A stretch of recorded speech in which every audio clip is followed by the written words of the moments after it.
हुजूर को दफन करके लौटे, तदफीन से फारग हुए, कब्र मुबारक में उतारा, हुक्म पूरा किया। कहते हैं वापस आए तो जनाब अनस से सैयदा फातिमा कहने लगी, अनस तूने भी मेरे रसूल पे मिट्टी डाली है? अनस तेरी जुर्रत हो गई थी? फरमाते उस वक़्त फातिमा का पहला आंसू गिरा और फिर 6 महीने हुजूर के बाद हयात रही, मैंने उसके आंसू ही गिरते देखे। लोग सो जाते, वो हुजूर के रोज़े पे जाके बैठ जाती। कहते मैं समझाता बहलाता, लेकिन फातिमा कहती अली सब्र अपनी जगह, करम अपनी जगह। और मैं तुझे क्या बताऊं, बहन भाई पहले सारे चले गए, वालदा पहले छोड़ गई, अब हुजूर अलैहिस्सलातु सलाम ने भी पर्दा डाल लिया है, मुझे चाह और जानिब कुछ दिखाई नहीं देता। कहते 6वां महीना था हुजूर के विसाल को। एक दिन मुस्कुराती हुई फातिमा घर आई रोजे से रात को बच्चों के साथ, तो शेर खुदा कहने लगे, मैंने कहा फातिमा बड़े दिनों के बाद मुस्कुराते देखा, क्या बात है? तो कहने लगी अली आज मेरी आंख लग गई थी, मुझे हुजूर ख्वाब में मिले हैं, तो मुझे हुजूर ने कहा तू रोती क्यों है? तो मैंने कहा महबूबा मेरा दिल नहीं लगता। तो फरमाया बेटी तैयारी कर, तू मेरे पास आने वाली है।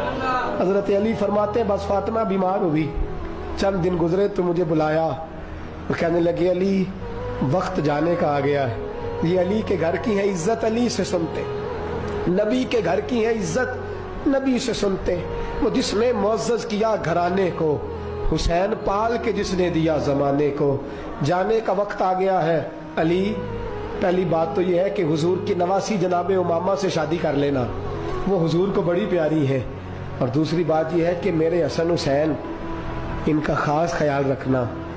और तीसरे लफ्ज कहे तो हजरत अली तड़प के रोए, कहने लगी मैंने वक्त गुजारा है, आपकी हुकूक मेरी जिम्मेदारी थे, मैं इंसान थी भूल जाती थी, अगर मुझसे कहीं कोई कमी रह गई हो तो मुझे रज़ाए इलाही से दरगुजर करना, कहीं मैं हुजूर के सामने जाके शर्मिंदा ना हो जाऊं। शेर खुदा करम अल्लाह ताला वजहुल करीम फरमाते हैं मैंने हाथ थामा और मैंने कहा फातिमा अली का बड़ा मर्तबा था, पर जो तेरी निस्बत से कमाल था वो तेरा ही था।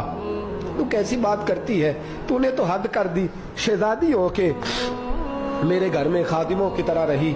हजरत फातिमा रज़ियल्लाहु ताला अन्हा का दूसरा हुक्म ये हुआ कि मुझे रात को दफनाया जाए। और फरमाया मेरे पहले मदीने में ऐसा नहीं होता था, ये हजरत फातिमा ने सबसे पहले कहा।